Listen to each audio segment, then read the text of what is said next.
Guys, welcome to Bagda sea beach. আর Bagda sea beach মানে কি? Guest and rest resort. আর তার সাথে কি পাবে তোমরা? বাগদা সি বিচে কিন্তু প্রচুর জিনিস রয়েছে দেখার মতো। আর ফার্স্টে তোমাদের কি ট্যুর দেবো আজকে আমাদের রিসর্টে। রিসর্ট এরিয়াটা দেখাই, এতটা বড় আর স্পেসিয়াস একটা রিসর্ট এরিয়া। আর প্রত্যেকটা দেওয়ালে কিন্তু তোমরা পেয়ে যাবে ফটোজেনিক প্লেস। আর যদি বন্ধুরা মিলে আসো, এইরকম সুন্দর সুন্দর জায়গায় তোমরা পাবে আড্ডা মারার জায়গা। আর রুমগুলোও কিন্তু দারুণ।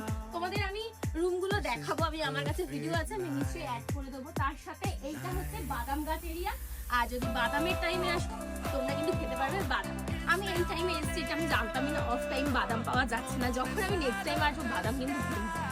আর এখানে কিন্তু একটা বড় স্পিকার দেওয়া আছে, বন্ধুরা মিলে যখন এখানে পার্টি করবে তখন কিন্তু স্পিকারে তোমরা গান চালাতে পারবে, মজা করতে পারবে। আর তার সাথে কিন্তু এখানে পেয়ে যাবে এরকম সুন্দর কিউট কিউট গোল্ডান। বসে দেখাই তোমাদেরকে। তো এইরকম সুন্দর জায়গায় বসে কিন্তু দারুণ টাইম স্পেন্ড করতে পারো তোমরা। কাপেলরা আসতে পারো, ফ্রেন্ডস ফ্যামিলি সবাই মিলে আসতে পারো। আর প্লাস হচ্ছে এখানে যে প্রত্যেকটা জায়গায় দোলনা দেওয়া রয়েছে, আর রয়েছে আড্ডা মারার জায়গা, বারবিকিউর জায়গা, প্রচুর দারুণ, প্রচুর বড় huge space, plus parking area তোমরা পেয়ে যাবে। আর ওইদিকে রয়েছে আমাদের খাওয়ার জায়গা। আর এদিকে তোমরা রুম পাবে, আর ওদিকে পাবে হচ্ছে ক্যাম্প। ক্যাম্পই তো বলে ওগুলোকে, টেন্ট বলে। আর এটা হচ্ছে রিসেপশন এরিয়া। তো টোটাল রিসর্টটা এত বড়। আর এর পেছনেই রয়েছে আমাদের কিন্তু প্রাইভেট বিচ। তো তোমরা কবে আসছো আমাকে কমেন্টে জানাতে ভুলো না। কত কিছু আছে, আর সব হাওয়াদের মতো খাচ্ছে, জীবনে খেতে পাইনি হাওয়াদেগুলো। আমিও সেই হাওয়াদের দলেরই অধিনায়ক, ঠিক আছে?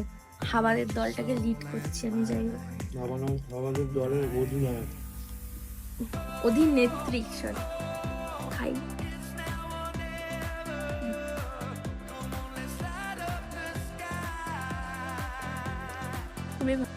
তো আমার পাতে এখন পড়ে গেছে পমফ্রেট, আর ওদের পাত থেকে পমফ্রেট হাওয়া হয়ে গেছে, ঠিক আছে? তো বল, কেমন লাগছে খাবার তোর? কেমন কেমন খাবার কেমন? চিংড়ি টানছে, আমার এখনো চিংড়ি আছে, অর্ধেক পমফ্রেট আছে, এখন কাকড়া শুরু হয়নি। মানে সব আমার ফেভারিট লোভনীয়। আমি এরকম একটু মাখো, ঠিক আছে, টপ করে খাই। সো তোমাদের জন্য নিয়ে চলে এসেছি বারবিকিউ ক্যাম্প। মানে বারবিকিউ না থাকলে কি হয়, এই শীতকাল ঠান্ডা ঠান্ডা ওয়েদার, আর সঙ্গে যদি তোমরা পেতে চাও এরকম দারুণ বারবিকিউ, তাহলে কিন্তু তোমাদের এই ক্যাম্পটাকে বুক করতেই হবে। সন্ধ্যেবেলা কিন্তু চা পকোড়াও থাকবে। সোজা চলে এসেছি আমরা ডিনার করতে। তো কেউ এখনো খাবার টেস্টই করিনি। কেমন?